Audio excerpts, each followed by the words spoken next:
পাঠশালা Bangla YouTube চ্যানেলে তোমাদের স্বাগত জানাই। আজ ক্লাস 10 বাংলা বিষয়ের একটি গল্প, লেখক সুবোধ ঘোষের লেখা বহুরূপী। প্রথমে এই বহুরূপী এর নামকরণটির কারণ বা বহুরূপী কাদের বলে বা কাকে বলে সেই সম্পর্কে প্রথমে কয়েকটি কথা বলে নিই। বহুরূপী এক ধরনের লোকশিল্পী যারা বিভিন্ন ধরনের রূপ ধারণ করে মানুষকে আনন্দ দেয়, মানুষের মনোরঞ্জন করে। তারা বিভিন্ন মেকআপ নেয়, বিভিন্ন পোশাক আশাক পরে, বিভিন্ন সময়ে বিভিন্নভাবে মানুষের কাছে নিজেদেরকে প্রেজেন্ট করে। শরৎচন্দ্র চট্টোপাধ্যায় তার শ্রীকান্ত উপন্যাসে ছিদাম বহুরূপীর কথা তোমরা হয়তো অনেকেই শুনে থাকবে।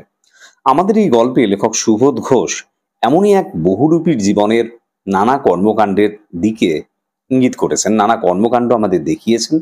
পাশাপাশি তার যে চরিত্র, তার চারিত্রিক যে বৈশিষ্ট্য, সেই দিকগুলো আমাদের সামনে তুলে ধরেছেন। এখানে যে বহুরূপী চরিত্রটি রয়েছে তার নাম হরিদা। গল্পটি লিখেছেন লেখক সুবোধ ঘোষ। লেখক সম্বন্ধে বিস্তারিত আলোচনা করছি না, লেখক পরিচিতি অংশে সেখান থেকে তোমরা দেখে নিতে পারো।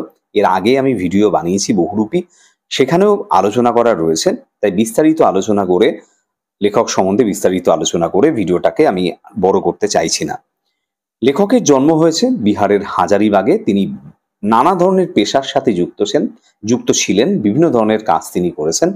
সেই সমস্ত কাজ করতে গিয়ে বিচিত্র অভিজ্ঞতা তিনি সঞ্চয় করেছেন, নানা ধরনের অভিজ্ঞতা তিনি সঞ্চয় করেছেন, এবং সেই সমস্ত অভিজ্ঞতার থেকে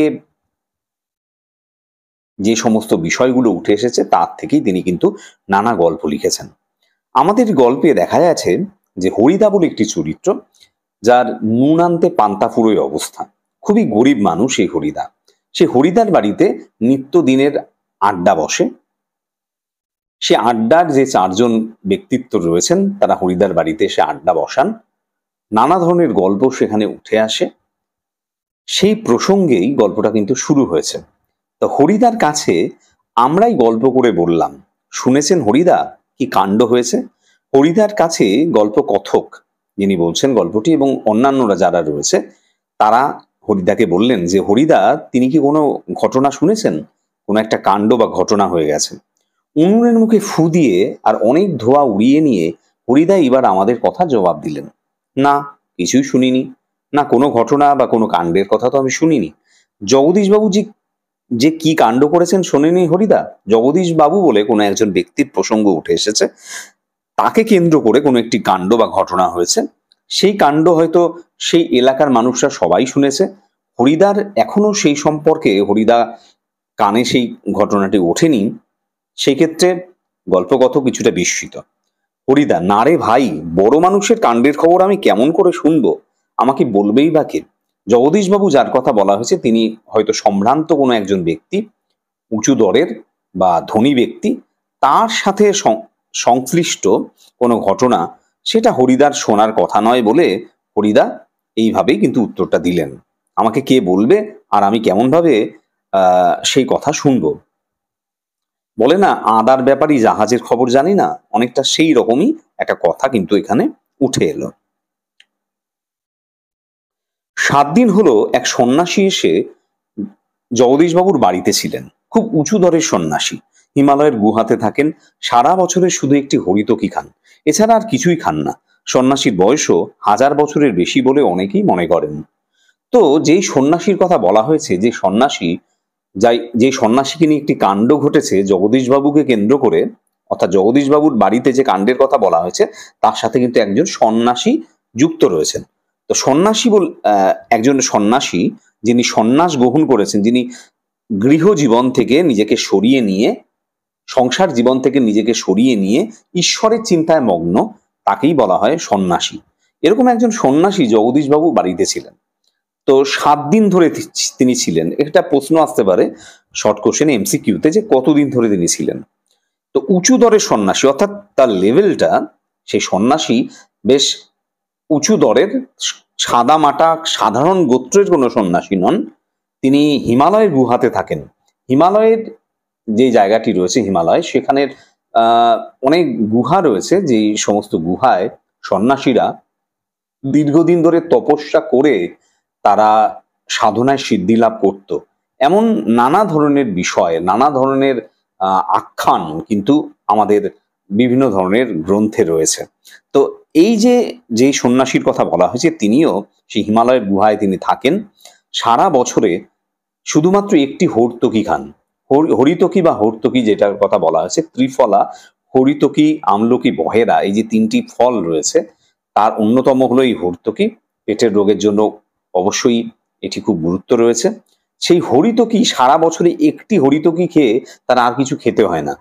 এরকম একটা অবিশ্বাস্য একটা ব্যাপার এই সন্ন্যাসীকে কেন্দ্র করে কিন্তু হয়। এমনই সমস্ত কিছু ভাবে তিনি নিজেকে নিয়ন্ত্রণ করতে পারেন। এবং সন্ন্যাসীর বয়সও 1000 বছরের বেশি। এটা লোকমুখে প্রচারিত হয়েছে যে তিনি 1000 বছরের বেশি তার বয়স। এত বছর ধরে তিনি বেঁচে আছেন। তাই এরকম এক সন্ন্যাসী তার বাড়িতে, এই জগদীশবাবুর বাড়িতে তিনি ছিলেন, সেই সন্ন্যাসী ছিলেন। তা হরিদা বলছে, সন্ন্যাসী কি এখনো আছেন? সেই সন্ন্যাসী কি এখনো আছেন? না, চলে গিয়েছেন। আক্ষেপ করেন হরিদা। হরিদার কণ্ঠ জুড়ে একটি আক্ষেপ, অর্থাৎ তিনি সেই সন্ন্যাসীকে দেখতে পেলেন না, এই জন্য হয়তো তার মনের মধ্যে একটা কষ্ট, একটা ভাবনা তার মনের মধ্যে জেগে উঠল, যেটাকে আক্ষেপ বলা হয়েছে। তিনি আক্ষেপ কেন করছেন? কারণ যদি সন্ন্যাসী থাকতেন তাহলে একবার গিয়ে পায়ের ধুলো নিতেন। অর্থাৎ এমনই উঁচু দরের সন্ন্যাসী, তার সান্নিধ্য লাভ করলে, তার সাহচর্য পেলে হয়তো জীবনে অনেক সমস্যা থেকে মুক্ত হওয়া যাবে।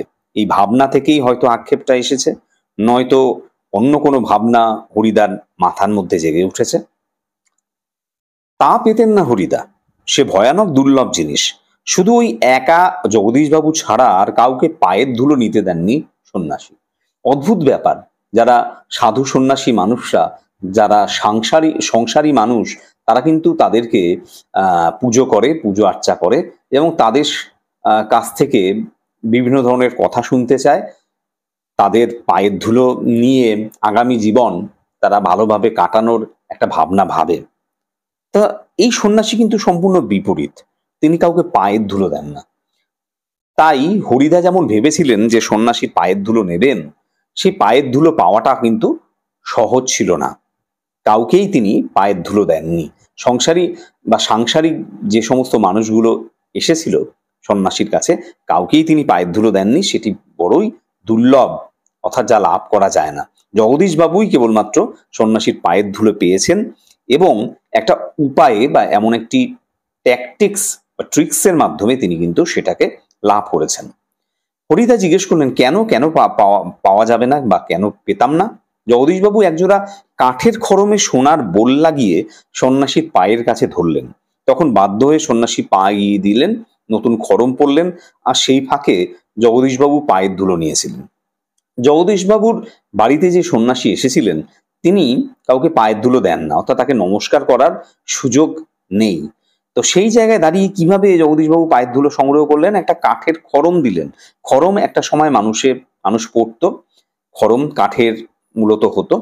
সেই কাঠের খড়ম তার কাছে এগিয়ে দিলেন পরার জন্য এবং তাতে সোনার বোল বা সোনার পাত জাতীয় কোনো কিছু তিনি দিয়েছেন তার উপর লাগিয়ে, এবং সন্ন্যাসী সেই খড়মটা পরলেন এবং সন্ন্যাসীর পায়ের যে ধুলোগুলো সেগুলো ওই সোনার বোলে লেগে গেল বা আটকে গেল।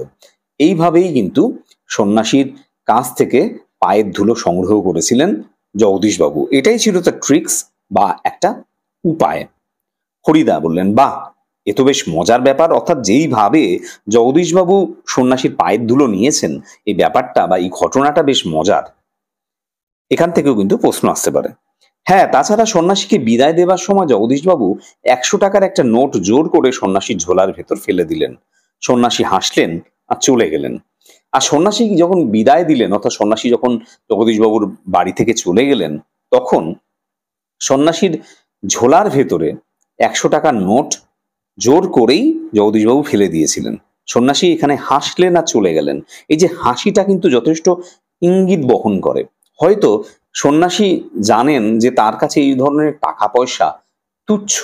সন্ন্যাসী যারা, তারা কিন্তু টাকা পয়সা তাদের কাছে কিন্তু গুরুত্ব রাখে না, কারণ তারা এই সমস্ত বিশ্ব ব্রহ্মাণ্ডে বিশ্ব ব্রহ্মাণ্ড তাদের কাছে অবারিত দ্বার, বিভিন্ন জায়গায় তারা ঘুরে বেড়ান, সেক্ষেত্রে তাদের পয়সা কড়ির প্রয়োজন হয় না।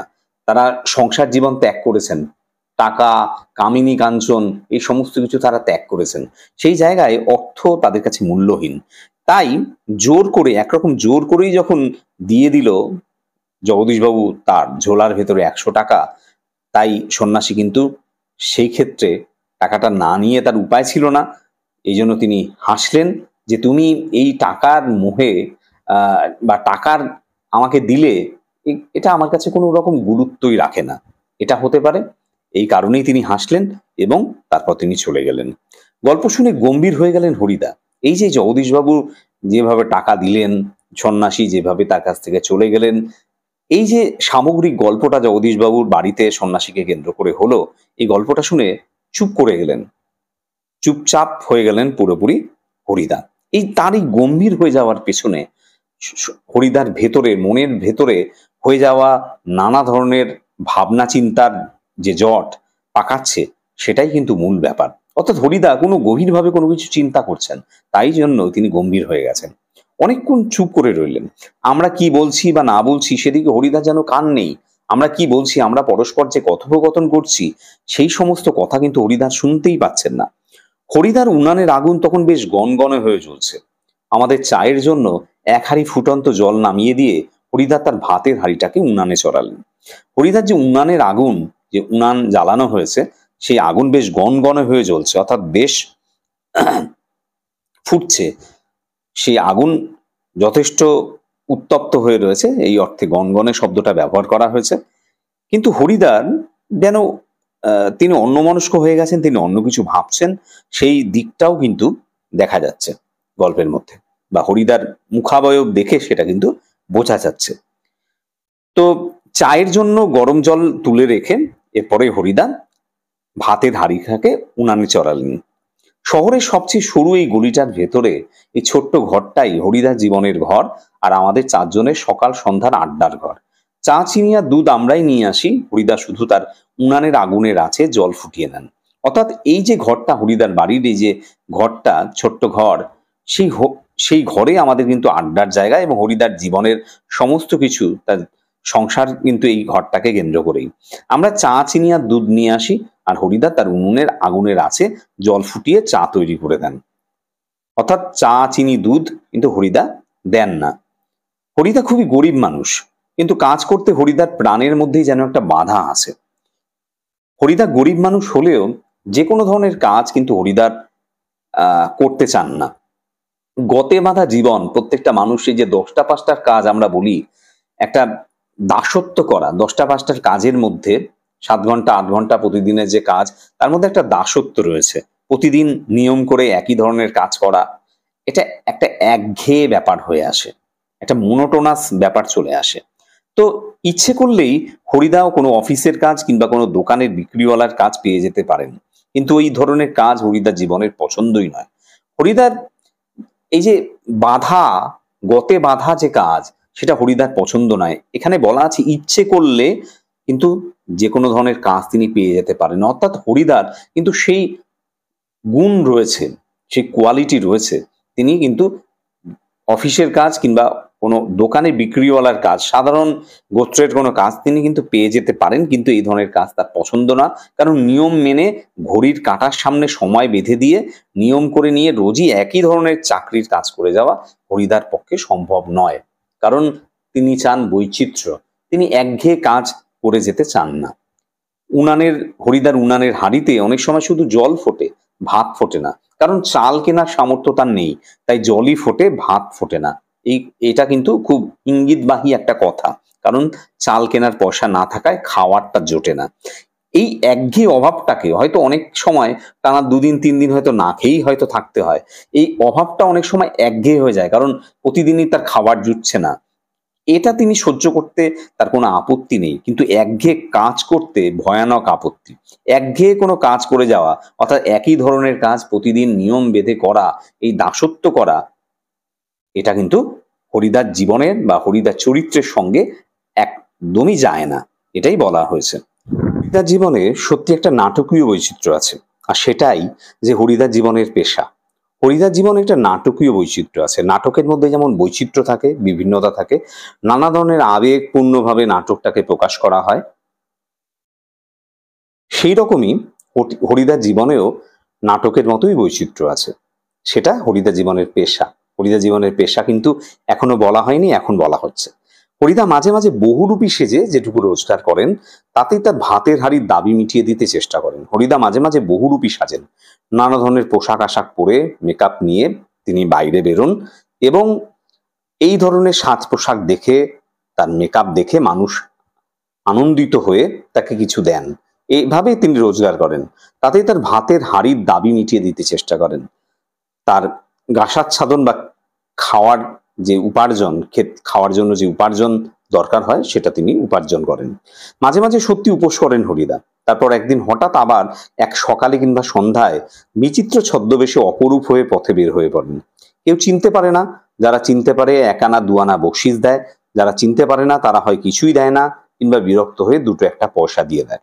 তারপরে কোন এক সময় যখন তার খাবার জোটে না, তারপর তিনি বেরিয়ে পড়েন এই ধরনের বহুরূপের সাজ নিয়ে, ছদ্মবেশ ধারণ করে রাস্তায় বেরোন। মানুষ কেউ চিনতে পারে, কেউ চিনতে পারে না। বকশিস উপার্জন করেন তিনি, বকশিস তিনি পান বিভিন্ন ধরনের সাজ পোশাক পরে। এই উপার্জন থেকেই তার কিন্তু দিন চলে। খুশি হয়ে কোনো কাজের জন্য যে পুরস্কার দেওয়া হয় তাকেই বলা হয় বকশিস। একদিন চকের বাস স্ট্যান্ডের কাছে ঠিক দুপুর বেলাতে একটা আতঙ্কের হল্লা বেজে উঠেছিল। একটা উন্মাদ পাগল, তার মুখ থেকে লালা ঝরে পড়ছে, চোখ দুটো কটকটে লাল, তার কোমরে একটা ছেঁড়া কম্বল জড়ানো, গলায় টিনের কৌটোর একটা মালা। পাগলটা একটা থান ইট হাতে তুলে নিয়ে বাসের উপরে বসা যাত্রীদের দিকে তেড়ে যাচ্ছে। চেঁচিয়ে উঠছে যাত্রীরা, দুটো একটা পয়সা ফেলেও দিচ্ছে। তো চকের বাস স্ট্যান্ড, চকের বাস স্ট্যান্ড বলতে, চক বলতে বাজার বা মাঠ বা চত্বর, কোন একটি এলাকা, মূলত বাজারের এলাকা। সেই জায়গায় বাস স্ট্যান্ডের কাছে একটা দুপুর বেলায় আতঙ্কের হল্লা, অর্থাৎ মানুষ ভয় পেয়েছে এবং চিৎকার চেঁচামেচি করছে। হল্লা মানে কোলাহল বা চিৎকার চেঁচামেচি। কেন মানুষ চিৎকার চেঁচামেচি করছে? একটা উন্মাদ, উন্মাদ মানেও মানসিক ভারসাম্যহীন। পাগল শব্দ, পরে পাগল শব্দটি ব্যবহার করা হয়েছে, এটাও কিন্তু সমগোত্রীয় শব্দ বা একই রকমই অর্থ বহন করে। তো একটা পাগল, তার মুখ থেকে লালা ঝরে পড়ছে, চোখ দুটো কটকটে লাল হয়ে রয়েছে, এবং সে কি করছে, তার কোমরে একটা ছেঁড়া কম্বল জড়ানো রয়েছে, পাগল বলতে যেটা আমাদের চোখের সামনে ভেসে ওঠে। গলায় টিনের কৌটোর একটা মালা রয়েছে, টিনের কৌটো দিয়ে একটা মালা বানিয়েছে। আর পাগলটা একটা থান ইট, অর্থাৎ গোটা ইট তুলে নিয়ে বাসের ওপরে, অর্থাৎ বাসে যে সমস্ত যাত্রীরা বসে রয়েছে তাদের দিকে সেই থান ইট নিয়ে তেড়ে যাচ্ছে। চেঁচিয়ে উঠছে যাত্রীরা, অর্থাৎ এইরকম পরিস্থিতি দেখে তারা চেঁচিয়ে উঠছে। যারা কিছু কিছু মানুষ এই জায়গা থেকে বাঁচার জন্য দুটো একটা পয়সা ফেলে দিচ্ছে সেই মানুষটার উদ্দেশ্যে, অর্থাৎ সেই পাগলের উদ্দেশ্যে। একটু পরেই বাসের ড্রাইভার কাশীনাথ ধমক দেয়, খুব হয়েছে হরি, এবার সরে পড়ো, অন্যদিকে যাও। একটু পরে বাসের ড্রাইভার যিনি, তার নাম কাশীনাথ, তার নাম বলা রয়েছে এখানে, সে বলতে থাকে বা তিনি বলতে থাকেন যে খুব হয়েছে, বেশ মজা পেয়েছে প্রত্যেকে, আর এরকম করতে হবে না, অনেকে ভয়ও পেয়েছে, তুমি তাড়াতাড়ি এখান থেকে সরে যাও। ওটা কি একটা বহুরূপী? যারা বুঝতে পারেনি তারা বাসের ড্রাইভারের কথায় বুঝতে পারে যে এ একজন বহুরূপী, এবং তার এই সাজ পোশাক, তার এই অভিনয় দেখে অনেকেই কিন্তু মুগ্ধ হয়। কেউ কেউ হাসে, কেউ বা বেশ বিরক্ত হয়, কারণ এইভাবে ভয় দেখানো তারা ঠিক সঠিক বলে মনে করে না। কেউ বেশ অবাক, বিস্মিত, খুবই সত্যি খুব চমৎকার পাগল সাজতে পেরেছে তো লোকটা, অনেকেই সেটা কিন্তু বলতে থাকে। তার এই পাগল সাজায় প্রশংসা করে অনেকেই। হরিদার জীবন এইরকম বহুরূপের খেলা দেখিয়ে একরকম চলে যাচ্ছে। এই শহরের জীবনে মাঝে মাঝে বেশ চমৎকার ঘটনা সৃষ্টি করেন বহুরূপী হরিদা। তিনি যেই শহরে থাকেন সেই শহরে তিনি মাঝে মাঝে এমন এমন ঘটনা ঘটান, বা তাকে কেন্দ্র করে এমন এমন ঘটনা ঘটে যে শহরের মধ্যে একটা আলোড়ন পড়ে যায়। সন্ধ্যায় আলো সবেমাত্র জ্বলেছে। আরেকটি ঘটনার কথা এখানে বলা হচ্ছে। এর আগে প্রথম ঘটনায় একটি পাগলের প্রসঙ্গ এসেছে, এবার অন্য একটি প্রসঙ্গ আসবে। সন্ধ্যার আলো সবেমাত্র জ্বলেছে শহরে।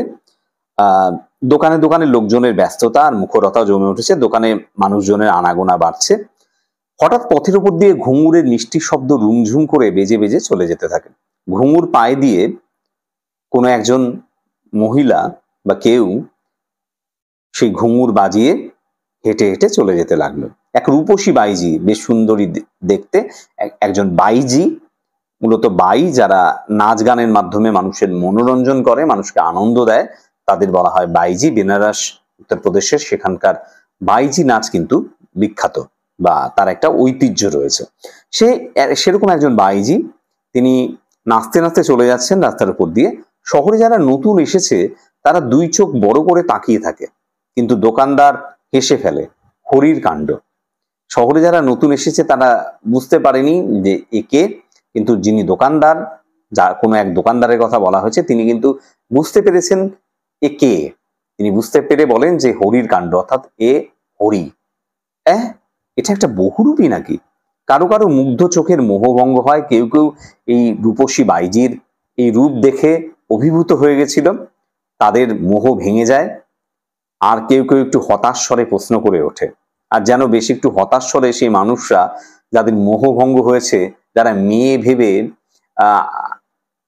মোহগ্রস্ত হয়েছিল, তারা হতাশ হয়ে পড়ে আর নানা ধরনের প্রশ্ন করে। বাইজির ছদ্মবেশে সেদিন হরিদার রোজগার মন্দ হয়নি। বাইজির ছদ্মবেশ ধারণ করে সেদিন হরিদা কিন্তু বেশ উপার্জন করেছিলেন। মোট 8 টাকা 10 আনা পেয়েছিলেন। এখান থেকে কিন্তু প্রশ্ন আসতে পারে, বাইজির ছদ্মবেশে হরিদা কত টাকা উপার্জন করেছিলেন। আমরাও দেখেছিলাম একটা দোকানের সামনে গিয়ে দাঁড়াচ্ছে সেই রূপসী বাইজি, মুচকি হেসে আর চোখ টিপে একটা ফুল সাজিয়ে এগিয়ে দিচ্ছে। দোকানদার হেসে ফেলছে আর একটা সিকি তুলে দিয়ে বাইজির হাতের ফুল সাজির ওপর ফেলে দিচ্ছে। ফুল জাসি কথাটা এসছে, ফুল সাজি হবে। তো যা দিয়ে ফুল তোলা হয় সেরকম একটা ফুল সাজি এগিয়ে দিচ্ছে, এবং 4 আনা, অর্থাৎ সিকি বলতে 4 আনা, অর্থাৎ 1 টাকার 4 ভাগের 1 ভাগ, 25 পয়সা, যেটি আগে চলতো, এখন আর চলে না। এই 4 আনা পয়সা একজন ফেলে দিচ্ছে তার ফুল সাজিতে। কোনোদিন বাউল, কোনোদিন কাপালিক, কখনো বোচকা কাঁধে বুড়ো কাবুলিওয়ালা, কখনো হ্যাট কোট প্যান্টলুন পরা ফিরিঙ্গি কেরামিন সাহেব। অর্থাৎ হরিদা কোন কোন রূপে আবির্ভূত হয়েছিলেন বা হন, তার নানা ধরনের কথা কিন্তু এখানে বলা আছে। কি কি বেশে তিনি আসেন? প্রথম পরিচয় পেলাম একজন পাগলের, দ্বিতীয় পরিচয় পেলাম একজন বাইজির। এছাড়া তিনি কখনো বাউল সাজেন, বাউল যারা গানের মাধ্যমে ভক্তির কথা প্রচার করেন, একতারা তাদের হাতে থাকে, লালন ফকির একজন বাউল। কোনোদিন কাপালিক, যারা তান্ত্রিক সন্ন্যাসী, যারা কপাল অর্থাৎ মাথার খুলি নিয়ে তন্ত্র সাধনা করেন, তারা মাথার খুলি ব্যবহার করেন তন্ত্র সাধনায়, তা থেকেই কাপালিক কথাটা এসছে। কপাল মানে মাথার খুলি, তা থেকে কাপালিক কথাটা এসছে। সেই কাপালিক কখনো কখনো তিনি সাজেন, কখনো বোচকা কাঁধে নিয়ে, অর্থাৎ পুটুলি কাঁধে থাকে, কাপড় দিয়ে বানানো বোচকা যেটাকে বলা হয়েছে। বুড়ো কাবুলিওয়ালা, যারা কাবুল থেকে আসে, কাবুলিওয়ালা রবীন্দ্রনাথের একটি গল্প রয়েছে।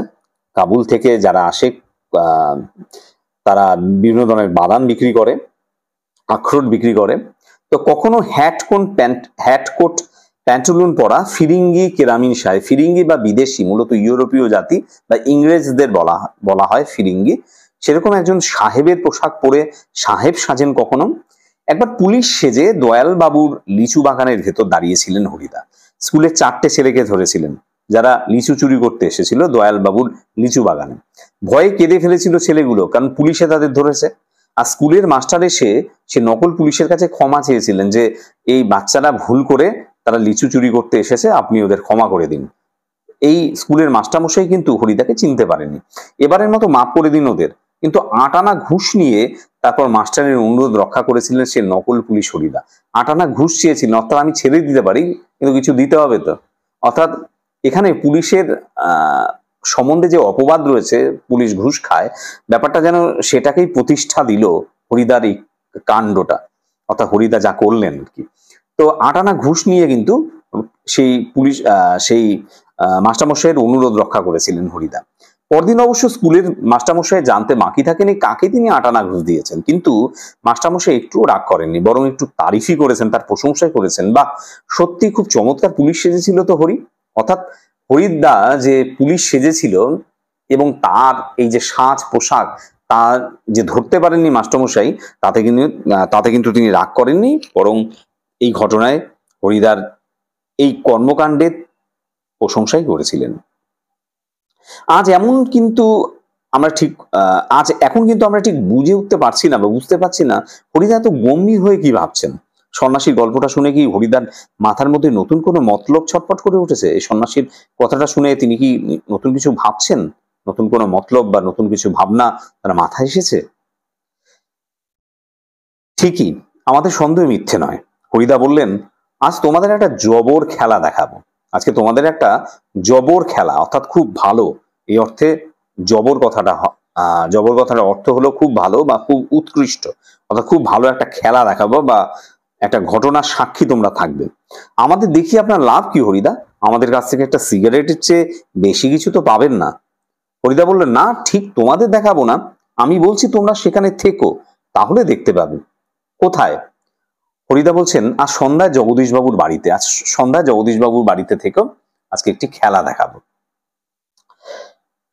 হঠাৎ জগদীশবাবুর বাড়িতে খেলা দেখানোর জন্য আপনার এত উৎসাহ জেগে উঠলো কেন? আপনি কেন এত উৎসুক হয়ে পড়লেন জগদীশবাবুর বাড়িতে গিয়ে কোনো একটি ঘটনা ঘটানোর? হরিদা হাসলেন। মোটামতো কিছু আদায় করে নেব, অর্থাৎ বেশ ভালো রকম ক্যাশ বা ভালো রকম অর্থ আদায় করে নেব, সেটাকে মোটা রকম কিছু বলা হয়েছে, অর্থাৎ বেশ ভালো টাকা উপার্জন করব। বুঝতেই তো পারছো, পুরো দিনটা রূপ ধরে ঘুরে বেরিয়েও 2-3 টাকার বেশি হয় না।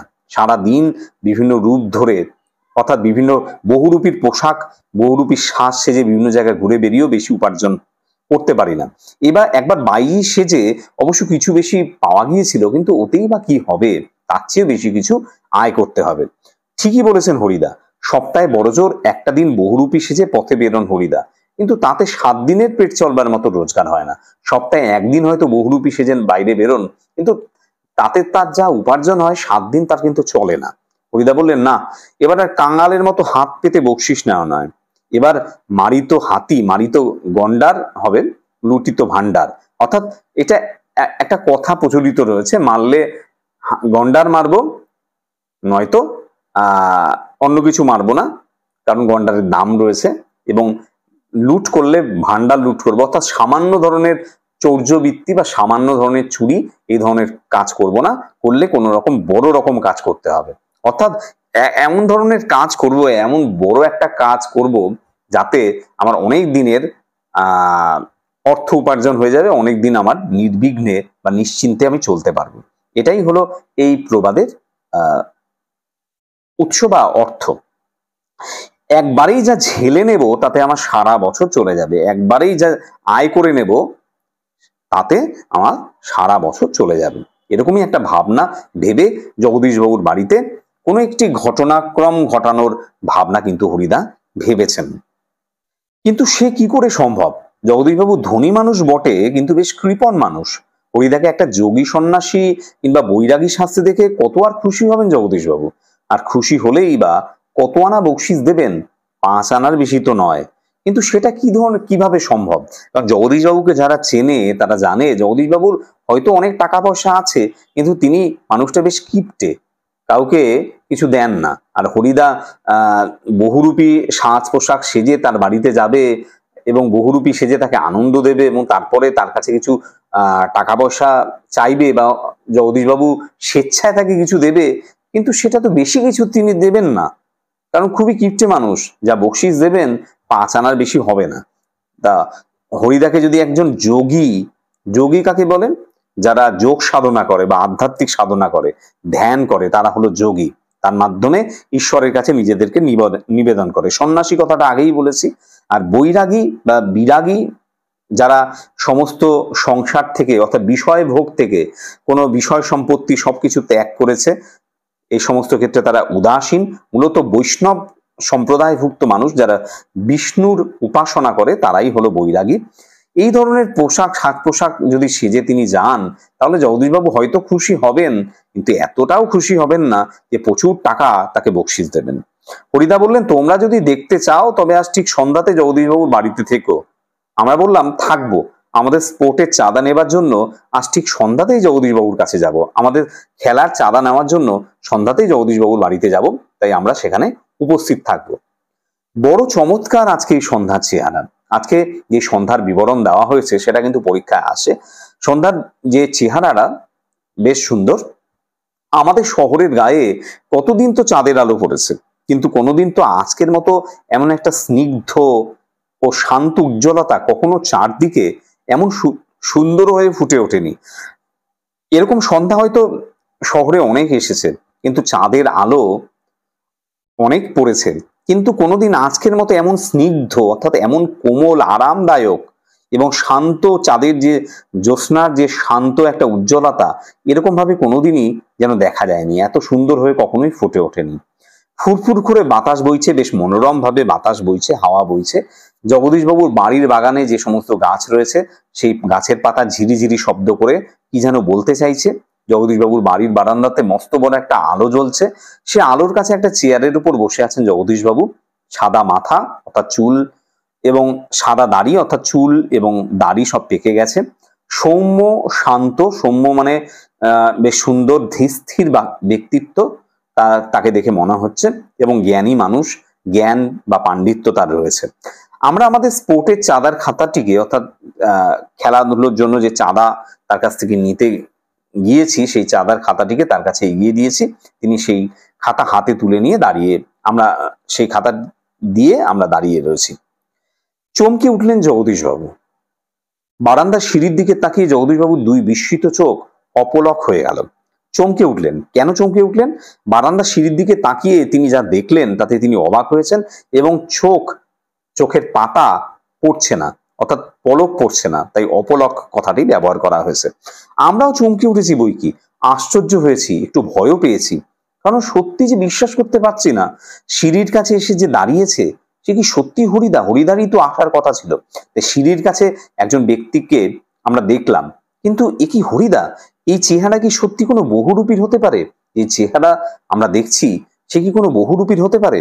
জটা জুটোধারী কোনো সন্ন্যাসী নয়, অর্থাৎ জটা যারা যে সমস্ত সন্ন্যাসীরা হন তারা হয়তো দীর্ঘদিন তেল দেন না, নোংরা ধুলোবালি মেখে তাদের চুলগুলো একেবারে পরস্পরের সাথে লেগে থাকে, জট পাকিয়ে থাকেন, সেটাকে জটা বলা হয়। আর তারা যেই ধরনের পোশাক পরেন, যে ছেঁড়া বস্ত্রখণ্ড বা ন্যাকড়া জাতীয় বস্ত্র, সেটাকে বলে জুট বা জুটো।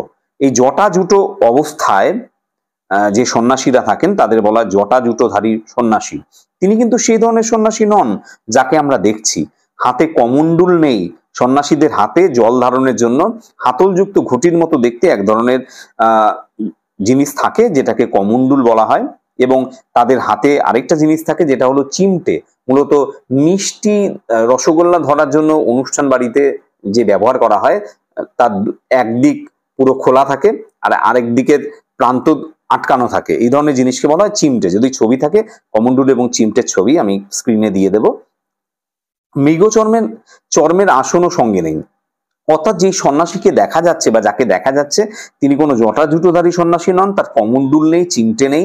তিনি মানে হরিণের চামড়ার যে আসন যাতে তারা বসেন সেই ধরনের মৃগচর্মের আসনও তার সঙ্গে নেই। গৈরিক সাজ বা গেরুয়া সাজও তিনি পরেননি। তাহলে তিনি কেমন ভাবে উপস্থিত হয়েছেন? তার আদুর গা অর্থাৎ খোলা গা, তার উপর একটা ধবধবে সাদা উত্তরীয়, তার উপরে একটি সাদা উত্তরীয় বা পোশাক তিনি পরেছেন, ওড়না জাতীয় জিনিস, তাকে উত্তরীয় বলা হয়েছে। পরনে ছোট বহরের একটা সাদা থান, আর তিনি নিম্নাঙ্গে যেটা পরেছেন সেটা হলো সাদা থান, সাদা ধরনের সাদা পোশাক বা সাদা ধুতি জাতীয় জিনিস, যেটাকে বলা হচ্ছে সাদা থান, ছোট সাইজের, ছোট বহরের বা ছোট সাইজের। মাথায় ফুরফুর করে উঠছে শুকনো সাদা চুল, ধুলো মাখা পা, হাতে একটা ঝোলা, সে ঝোলার ভিতর শুধু একটা বই রয়েছে। সেই বইটা কি? গীতা। গীতা বের করে কি যেন দেখলেন এই আগন্তুক। গীতা কি? গীতা হিন্দু ধর্মের মানুষদের কাছে কিন্তু একটি পবিত্র গ্রন্থ। মহাভারতের যখন কুরুক্ষেত্রের যুদ্ধ হয়েছিল, কুরুক্ষেত্রে 18 দিন ধরে যে যুদ্ধ হয়েছিল, সেই সময় যখন অর্জুন পরস্পর অর্থাৎ কৌরব এবং পাণ্ডবরা পরস্পরের যুদ্ধের সম্মুখীন হবে, সেই মুহূর্তে যখন অর্জুন তার ভাইদের বিরুদ্ধে যুদ্ধ করবে না এরকম মনস্থির করেছিল, বেঁকে বসেছিল যুদ্ধ করতে, তখন শ্রীকৃষ্ণ অর্জুনকে যখন বুঝিয়েছিলেন যে যুদ্ধ করো, বা এই যে তার যে দর্শন, যে ভাবনা চিন্তার কথা তিনি বলেছিলেন, তাকে যে উপদেশ দিয়েছিলেন এই সংক্রান্ত বিষয়ে, সেই সমস্ত কথাগুলো, সেই সমস্ত শ্লোকগুলো কিন্তু এই গীতায় লিপিবদ্ধ করা রয়েছে। সেই গীতা হাতে ধারণ করে, হাতে নেই, ঝোলার ভেতরে রয়েছে, সেই গীতাটা তিনি বার করে আগন্তুক অর্থাৎ এই যে ব্যক্তি যিনি এলেন, যাকে কেউ চেনে না, অপরিচিত ব্যক্তি, তাকে বলে আগন্তুক, তিনি এলেন এবং গীতা বার করে কি যেন দেখলেন, তারপর নিজের মনেই তিনি হাসলেন। আগন্তুক এই মানুষটি যেন এই জগতের সীমানার ওপার থেকে হেঁটে হেঁটে চলে এসেছেন, যেন তিনি এই জগতের কোনো মানুষই নন। শীর্ণ শরীরটাকে, তার যে রোগা শরীরটা রয়েছে, প্রায় অশরীরী একটা চেহারা বলে মনে হয়, যেন তিনি কোনো ভৌতিক কোনো একটা ব্যাপার। অশরীর মানে ভূত। কি উদাত্ত, অদ্ভুত উদাত্ত, শান্ত এবং উজ্জ্বল একটা দৃষ্টি আগন্তুকের চোখ থেকে ঝরে পড়ছে। তার চোখের যে দৃষ্টি, তা শান্ত, তার স্পষ্ট, তা উদাত্ত, তার যে স্বর, তার যে দৃষ্টি, তার প্রখরতা, সেটা কিন্তু উদাত্ত কথাটা বলা হয়েছে। উদাত্ত সাধারণত সাউন্ডের ক্ষেত্রে, শব্দের ক্ষেত্রে ব্যবহার করা হয়, কিন্তু তার চোখের দৃষ্টি প্রসঙ্গে কিন্তু এটা বলা হয়েছে, অর্থাৎ স্পষ্ট এই অর্থে ব্যবহার করা হয়েছে। আগন্তুকের চোখ থেকে যেন সেই দৃষ্টি ঝরে পড়ছে। উঠে দাঁড়ালেন জগদীশবাবু। এরকম একজন ব্যক্তি তার বাড়িতে এসে উপস্থিত হয়েছেন। এইরকম পরিস্থিতিতে জগদীশবাবু চেয়ার ছেড়ে কিন্তু উঠে দাঁড়ালেন জগদীশবাবু। তিনি বললেন, আসুন। আগন্তুক হাসেন। আপনি কি ভগবানের চেয়েও বড়? আগন্তুক কিন্তু, সেই ব্যক্তি কিন্তু প্রথমে এই কথাটি বলল, আপনি কি ভগবানের চেয়ে বড়, ঈশ্বরের থেকেও বড় মনে করেন? জগদীশবাবু কিছু ভেবে বললেন, কেন যে সন্ন্যাসী এই কথা আমাকে বলছে আর কি। তাই তিনি বললেন, কেন কেন আপনি এই কথা কেন বলছেন মহারাজ? আমি মহারাজ নই, আমি মহান কোনো রাজা বা মহান কোনো ব্যক্তিত্ব নই।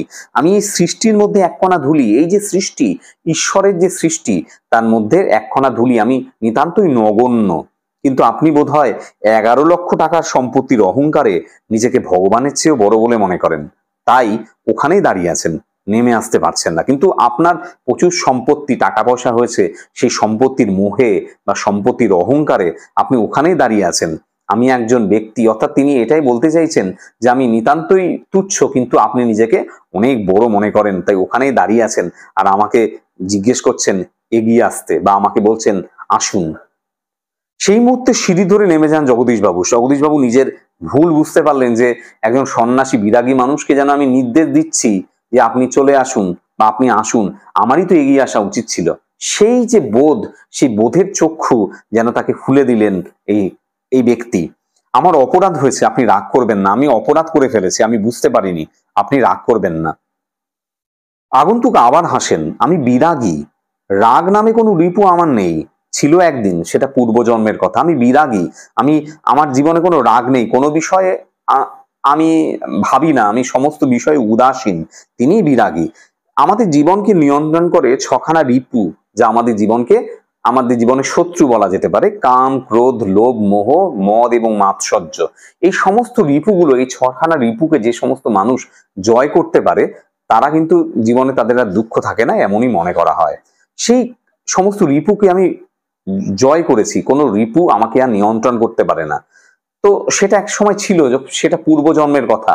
আমি যখন সন্ন্যাস নিইনি বা আমি যখন এই রূপে আসিনি, তখন যেই আমার যে অস্তিত্ব ছিল, সেই সময় আমার হয়তো রিপু ছিল। এখন আর সেই সমস্ত কিছু নেই। তাই আপনার কোনো কথায় আমি রাগ করব, সেই সমস্ত কিছু এখন আর হবে না। জগদীশবাবু বললেন, বলুন এখন আপনাকে কিভাবে সেবা করব? বিরাগী বললেন, ঠান্ডা জল চাই, আর কিছু চাই না। ঠান্ডা জল খেয়ে নিয়ে হাঁপ ছাড়েন বিরাগী। তিনি এসেছেন যে বিরাগী, যার কথা বলা হয়েছে, যিনি রাগ নামে তার কোনো রিপু নেই, তাই এই অর্থে তিনি বিরাগী। একদিন এদিকে ভবতোষ আমার কানের কাছে ফিসফিস করে। এবার আড্ডায় যে সমস্ত মানুষগুলো থাকেন, গল্প কথক ছাড়া অন্যান্য যারা রয়েছে, তাদের নাম এক এক করে প্রকাশিত হবে। একজনের নাম হলো ভবতোষ। সে আমার কানের কাছে ফিসফিস করে, না না, হরিদা নয়, হতেই পারে না, অসম্ভব। হরিদা গলার স্বর এরকমেরই নয়, অর্থাৎ হরিদা এইভাবে কখনোই কথা বলে না, তাই এরকম কখনোই হতে পারে না, তাই ইনি হরিদা নন। বিরাগী বলেন, পরম সুখ কাকে বলে জানেন? সব সুখের বন্ধন থেকে মুক্ত হয়ে যাওয়া। এই যে আমরা জাগতিক জীবনে যে সুখ ভোগ করি, আরাম আয়েশ করি, সেটা একরকম জীবন। তার বাইরে পরম সুখ কাকে বলে, এটাই জিজ্ঞেস করছেন বিরাগী।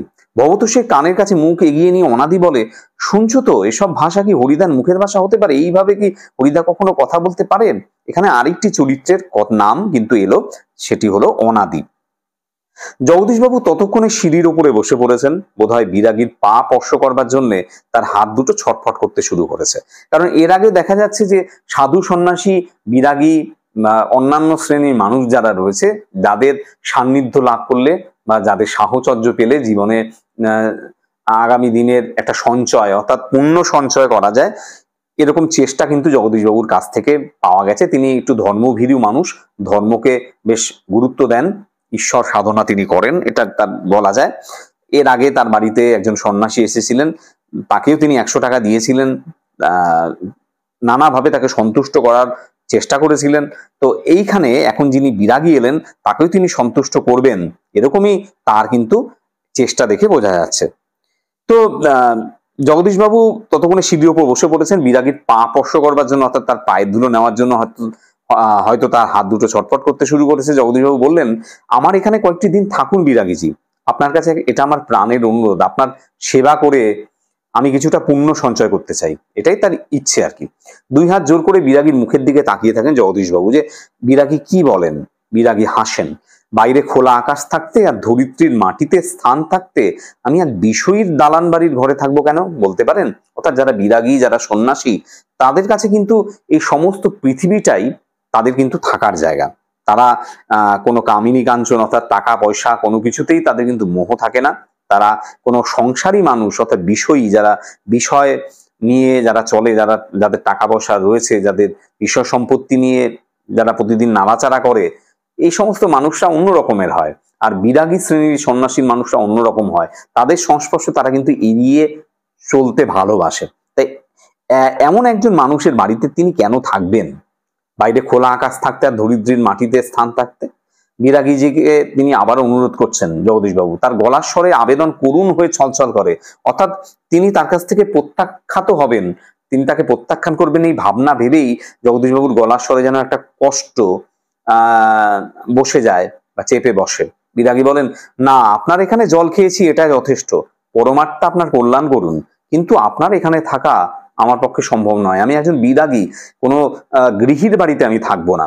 পরমাত্মা বা ঈশ্বর, পরম ঈশ্বর, যিনি সমস্ত জগতের মূল, জগতের সমস্ত সৃষ্টির মূলে যিনি রয়েছেন, সেই পরমাত্মা বা ঈশ্বর, তিনি আপনার মঙ্গল করুন, কিন্তু আপনার এখানে থাকা বিনীতভাবেই আমি সেই অনুরোধ আমি প্রত্যাখ্যান করছি। জগদীশবাবু বলছেন, তবে অন্তত একটা কিছু আজ্ঞা করুন, যদি আপনাকে কোনোভাবে আপনার সেবা করা যায়, কিভাবে সেবা করতে পারি, এই সুযোগটা জগদীশবাবু কিন্তু ছাড়তে চাইছেন না। বিরাগী, না না, আমি যার কাছে পড়ে আছি তিনি আপনার চেয়ে কিছু কম নন, কাজেই আপনার কাছে আমার তো কিছু চাইবার দরকার হয় না। যে ঈশ্বর, যে পরমেশ্বরের সন্ধানে আমি রয়েছি, বা যে ঈশ্বরের কাছে আমি থাকি, পরমেশ্বরের সাথে তো তাদের যোগাযোগ, বলা হয় সন্ন্যাসী আর বিরাগী এই সমস্ত মানুষরা ঈশ্বরের সান্নিধ্য লাভ করেছেন, তাই তাদের কাছে যা আমি পেয়েছি ঈশ্বরের কাছে, আপনার কাছে আমি আর কি চাইবো, একজন বিষয়ীর কাছে আমি আর কি চাইবো। তাই একজন প্রকৃত বিরাগী হিসাবে যা কথা তার প্রকৃত সন্ন্যাসী বা বিরাগী মানুষ যা বলবেন, সেই একই ভাষায় কিন্তু জগদীশবাবুকে এই কথাগুলো বলতে থাকেন এই বিরাগী। জগদীশবাবু বলছে, তবে কিছু উপদেশ শুনিয়ে যান বিরাগীজি, নইলে আমি শান্তি পাবো না। আপনি কিছু উপদেশ শুনিয়ে যান, যে সমস্ত উপদেশ শুনে আমি আগামী জীবনে চলতে পারবো, যে উপদেশগুলো আমাকে আগামী জীবনে বা যতদিন বেঁচে থাকবো আমাকে পথ দেখাবে। বিরাগী বলছে, ধন জন যৌবন কিছুই নয় জগদীশবাবু, ওসব হলো সুন্দর সুন্দর এক একটি বঞ্চনা। এই যে আমরা বলি যে আমার অর্থ, বিভিন্ন মানুষ যারা আমাকে কেন্দ্র করে রয়েছে, এবং যৌবন অর্থাৎ আমি সারা জীবন একই রকম থাকবো, অটুট থাকবে আমার যৌবন, এগুলো কিন্তু কখনোই হয় না। প্রত্যেকটা জিনিস কিন্তু হাত থেকে একসময় চলে যায়। যখন আমরা মারা যাই তখন টাকা পয়সা সঙ্গে নিয়ে যাই না, আমাদের যৌবনও চিরকাল থাকে না, একসময় আমরা বৃদ্ধ হব, মারা যাব। এবং আমাকে কেন্দ্র করে যে সমস্ত মানুষজন রয়েছে তারাও কিন্তু সবসময় থাকবে না। এসব হলো সুন্দর সুন্দর এক একটা বঞ্চনা, আমাদেরকে বঞ্চনা করে, আমাদেরকে ঠকায়। এই সমস্ত জিনিস মন প্রাণের সব আকাঙ্ক্ষা নিয়ে শুধু সে একজনের আপন হতে চেষ্টা করুন, ঈশ্বরের সান্নিধ্য লাভ করার চেষ্টা করুন, যাকে পেলেই সৃষ্টির সব ঐশ্বর্য পাওয়া হয়ে যায়, ঈশ্বরকে লাভ করলেই সবকিছু লাভ করা হয়। এই ধরনের কথাই কিন্তু বলতে লাগলেন। এই কথা বলে তিনি বললেন, আচ্ছা আমি চলি। জগদীশবাবু বললেন, আপনি 1 মিনিট থাকুন বিরাগীজি। অর্থাৎ তার ইচ্ছে যেন পূর্ণ হচ্ছে না, তিনি যা করার চেষ্টা করছেন, প্রবলভাবে সন্ন্যাসীকে বা এই বিরাগীকে তুষ্ট করার চেষ্টা করছেন জগদীশবাবু। তার ভেতরেই যে ধর্মভীরু যে ব্যাপার, ধর্মকে তিনি যে প্রবলভাবে আঁকড়ে ধরার যে চেষ্টা করেন, সেটা কিন্তু তার আগেই দুই সন্ন্যাসীর ঘটনা থেকেই আঁচ করতে পেরেছিলেন হরিদা। আমরা গল্পে বুঝতে পারবো যে হরিদাই এই বিরাগী, যদিও গল্প কথক সহ অন্যান্য কেউ কিন্তু সেটা কিন্তু এখনো বুঝতে পারেনি। সিঁড়ির ওপরে অচঞ্চল হয়ে একটা মিনিট দাঁড়িয়ে রইলেন বিরাগী। আজকে চাঁদের আলোর চেয়েও স্নিগ্ধ হয়ে এক জ্যোৎস্না যেন বিরাগীর চোখ থেকে ঝরে পড়ছে। ভব তো ফিস ফিস করে, না না, ও চোখ কি হরিদার চোখ হতে পারে? অসম্ভব। জগদীশবাবুর হাতে একটা থলি, থলির ভেতরে নোটের তারা। বিরাগীর পায়ের কাছে থলিটাকে রেখে দিয়ে ব্যাকুল স্বরে অর্থাৎ প্রবল ভাবে তিনি বললেন, বারবার তিনি অনুরোধ করছেন। তার এই কণ্ঠস্বরের মধ্যে এই ব্যাকুলতা, এই অনুরোধ বারবার ফুটে উঠছে। টাকা পয়সা নিয়ে তিনি এসেছেন। জগদীশবাবু বলছেন, এই প্রণামী অর্থাৎ যারা ঠাকুর দর্শন করে তারা যেমন প্রণামী দেয়, তেমনি যারা যে সমস্ত মানুষকে, যারা গুরু শ্রেণীর মানুষ, তাদেরকে প্রণাম করার পরে একটা দক্ষিণা দেওয়ার একটা রেওয়াজ বা চল রয়েছে, সেটাই হলো প্রণামী। তো এই প্রণামী গ্রহণ করুন, 101 টাকা গ্রহণ করে আমাকে শান্তি দান করুন বিরাগীজি, তাহলে আমি শান্তি পাবো। আপনার তীর্থ ভ্রমণের জন্য এই দান আমি দিলাম, আপনি তীর্থে তীর্থে ঘুরবেন, এজন্য আমি এই টাকাটা দিলাম। বিরাগী হাসলেন। তিনি এই টাকা পয়সা তার কাছে তো তুচ্ছ। সত্যি যদি কেউ সন্ন্যাসী হয়, বিরাগী হয়, তাহলে তার কাছে টাকা পয়সা তুচ্ছ। তিনি বলছেন, আমার বুকের ভিতরেই যে সব তীর্থ, বিভিন্ন তীর্থ যাওয়ার কি দরকার? ঈশ্বরকে তো আমি অন্তরেই লাভ করেছি, ভ্রমণ করে দেখবার তো কোনো দরকার হয় না। জগদীশবাবু বলছে, আমার অনুরোধ বিরাগীজি, আমি একান্তভাবে অনুরোধ করছি। বিরাগী বলেন, আমি যেমন অনায়াসে ধুলো মারিয়ে চলে যেতে পারি, তেমনি অনায়াসে সোনাও মারিয়ে চলে যেতে পারি। যেমন ধুলো পারিয়ে আমি চলে যেতে পারি, তেমনি আপনার কাছে যে যে জিনিস দিয়েছেন, টাকা পয়সা বা সোনার তুল্য যে মূল্যবান জিনিস, সেগুলো আমি মারিয়ে চলে যেতে পারি, কারণ আমি বিরাগী। বলতে বলতে সিঁড়ি থেকে নেমে গেলেন বিরাগী। 101 টাকার থলিটা সিঁড়ির ওপরেই পড়ে রইল। সেদিকে ভুলেও একবার তাকালেন না বিরাগী, কারণ এই সমস্ত অর্থ সম্পদ এগুলো তাদের কাছে তুচ্ছ। কি করছেন হরিদা? কি হলো? কই, আজ যে বলেছিলেন জবর খেলা দেখাবেন, সে কথা কি ভুলেই গেলেন? আজকে সন্ধ্যাটা ঘরে বসেই কাটিয়ে দিলেন কেন? অর্থাৎ এর পরে যখন স্পোর্টসের চাঁদার টাকা নিয়ে গল্প কথক এবং অন্যরা হরিদার বাড়িতে গেল, এবং তারা ধরেই নিয়েছে যে হরিদা যে বলেছিলেন জবর খেলা দেখাবেন, সে খেলা আর হরিদা দেখাননি, সে বাড়িতে আর উপস্থিত হননি। তাই হরিদার বাড়িতে এসে এই ধরনের কথা বলতে লাগলেন। বলতে বলতে আমরা সবাই হরিদার ঘরের ভেতর ঢুকলাম। হরিদার উনানের আগুন তখন বেশ গনগনে হয়ে জ্বলছে, বেশ প্রখর ভাবে জ্বলছে, খুব গরম হয়ে রয়েছে। উনানের উপর হাড়িতে চাল ফুটছে, আর একটা বিড়ি ধরিয়ে নিয়ে হরিদা চুপ করে বসে আছেন। আমাদের দেখতে পেয়ে লজ্জিত ভাবে হাসলেন। কি আশ্চর্য! চমকে ওঠে ভবতোষ। হরিদা, আপনি তাহলে সত্যি বের হয়েছিলেন? আপনিই বিরাগী? হরিদা হাসেন। হ্যাঁ রে ভাই, ওই তো সেই সাদা উত্তরীয়টা পড়ে রয়েছে মাদুরের ওপর, আর সেই ঝোলাটা আর সেই গীতা। অর্থাৎ আর কোনো সন্দেহের অবকাশ নেই যে হরিদাই। অনাদি বলে, এটা কি কাণ্ড করলেন হরিদা? এবার হরিদার প্রতি তাদের একটা আক্রোশ বা তাদের হরিদার প্রতি এমন একটা ক্ষোভ যেন তাদের মধ্যে গড়ে উঠবে আর কি। জগদীশবাবু অত টাকা সাধলেন, অথচ আপনি একেবারে খাঁটি সন্ন্যাসীর মতো সব তুচ্ছ করে সরে বললেন। এত তো টাকা দিতে চাইছিলেন, আপনি তো বলেছিলেন যে এবার মারিত গন্ডা লুটিত ভান্ডার, তা এই ধরনের কাজ করতে যাবেন, আপনার তো জীবনে কোনো দুঃখ থাকতো না। তো এত টাকা দিতে চাইলেন, আপনি সমস্ত টাকা পয়সা ফেলে দিয়ে চলে এলেন, খাঁটি সন্ন্যাসীর মতো সমস্ত কিছু তুচ্ছ করে সরে বললেন। হরিদা বলছে, কি করব বলো বা কি করব বল, ইচ্ছেই হলো না শত হোক, ইচ্ছেই হলো না শত হোক। আমি তো বিরাগী চেয়েছিলাম। বিরাগী যারা নাটক করেন বা যারা অভিনয় করেন, অনেক ক্ষেত্রেই তারা সেই চরিত্রের মধ্যে ঢুকে পড়েন, তার চরিত্রের সাথে একাত্ম হয়ে যান।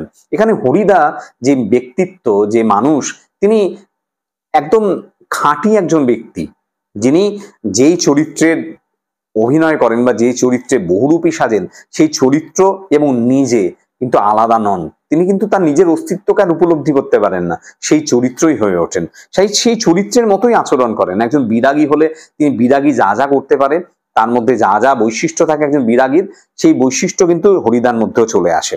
সেই কথাই কিন্তু হরিদা বলছেন। শত হোক একজন বিরাগী সন্ন্যাসী হয়ে টাকা ফাঁকা কি করে স্পর্শ করি বল, তাতে যে আমার ঢং নষ্ট হয়ে যায়। অর্থাৎ আমি একজন বিরাগী সন্ন্যাসী হয়ে টাকা পয়সা কিভাবে স্পর্শ করব? কারণ বিরাগী সন্ন্যাসীরা কখনো টাকা পয়সা স্পর্শ করে না, তাতে যে আমার ঢং অর্থাৎ আমার যে আচরণের যে নিজস্বতা, অর্থাৎ একজন সন্ন্যাসী বা বিরাগীর যে নিজস্বতা, সেই জিনিসটা তো তাহলে আর থাকে না। তাহলে বাকি সন্ন্যাসীদেরও তো লোকে খারাপ চোখেই দেখবে, ব্যাপারটা সেরকম। হরিদা বলতে চাইছেন যে বিরাগী চরিত্র হয়ে আমি যেন বিরাগী হয়ে গেছিলাম, তাই আমার পক্ষে টাকা পয়সা স্পর্শ করা সম্ভব হয়ে ওঠেনি। কি অদ্ভুত কথা বললেন হরিদা। হরিদার একথার সাথে তর্ক চলে না, আর বুঝতে অসুবিধা নেই হরিদার জীবনে ভাতের হাঁড়ি মাঝে মাঝে শুধু জল ফুটিয়েই সারা হবে, কারণ কখনোই তিনি কিন্তু এইভাবে বড় রকম কোনো কিছু আদায় করতে পারবেন না। অদৃষ্ট কখনো হরিদার এই ভুল ক্ষমা করবে না। এই যে হরিদা যে কাণ্ডটা করেছেন সেটা কিন্তু ভুলেরই নামান্তর, ভুলেরই অন্য নাম বলে সবাই মনে করছে, এবং ভাগ্য কখনোই প্রসন্ন হবে না হরিদার উপরে, কারণ এই ধরনের কাজ যেটা হরিদা করলেন সেটা বাকিরা কিন্তু মেনে নিতে পারলো না। অনাদি বলে, কিন্তু আপনি কি জগদীশবাবুর কাছে গিয়ে আর কখনো যেতে পারবেন যে আমাকে টাকা দিন? চেঁচিয়ে হেসে ওঠেন হরিদা। যাবই তো, না গিয়ে উপায় কি? গিয়ে অন্তত বকশিসটা তো দাবি করতে হবে যে আমি এত সুন্দর সন্ন্যাসী বা বিরাগী সেজেছিলাম, আমাকে বকশিস দিন। বকশিস? চেঁচিয়ে ওঠে ভবতোষ, সেটা তো বড় জোর 8 আনা কিংবা 10 আনা। হরিদা বিড়ি মুখে দিয়ে লজ্জিত ভাবে হাসেন। কি আর করা যাবে বলো, বা কি বল, খাঁটি মানুষ তো নয়, এই বহুরূপী জীবন, এর বেশি কি আশা করতে পারে? আমি একজন বহুরূপী, এর থেকে বেশি কি আশা করতে পারি? অর্থাৎ লোক ঠকিয়ে মানুষকে লোক ঠকানো ব্যবসা আমি করতে পারবো না। অর্থাৎ হরিদার চরিত্রের এই দিকগুলো কিন্তু আমাদের কাছে স্পষ্ট হয় যে হরিদা কতটা ন্যায় নিষ্ঠ একজন মানুষ, কতটা সৎ, এবং চরিত্রের সঙ্গে কতটা সৎ ব্যবহার করেন। তিনি যে চরিত্রে অভিনয় করেন বা যে চরিত্রে তিনি থাকেন, সেই চরিত্রের বাইরে মানুষ ঠকিয়ে বা লোক ঠকিয়ে তিনি কিন্তু ব্যবসা করেন না, সেই চরিত্রই তিনি হয়ে ওঠেন। তাই হরিদা চরিত্রের এই দিকগুলো কিন্তু গল্পে সুন্দরভাবে ফুটে উঠেছে। এই ছিল বহুরূপী গল্পে আলোচনা। ভালো লাগলে অবশ্যই ভিডিওতে লাইক করে দিও, বন্ধুদের মধ্যে শেয়ার করে দিও, আর কমেন্টে লিখে জানিও কি ধরনের ভিডিও তোমরা দেখতে চাও। শেষ পর্যন্ত ভিডিওটা দেখার জন্য অসংখ্য ধন্যবাদ।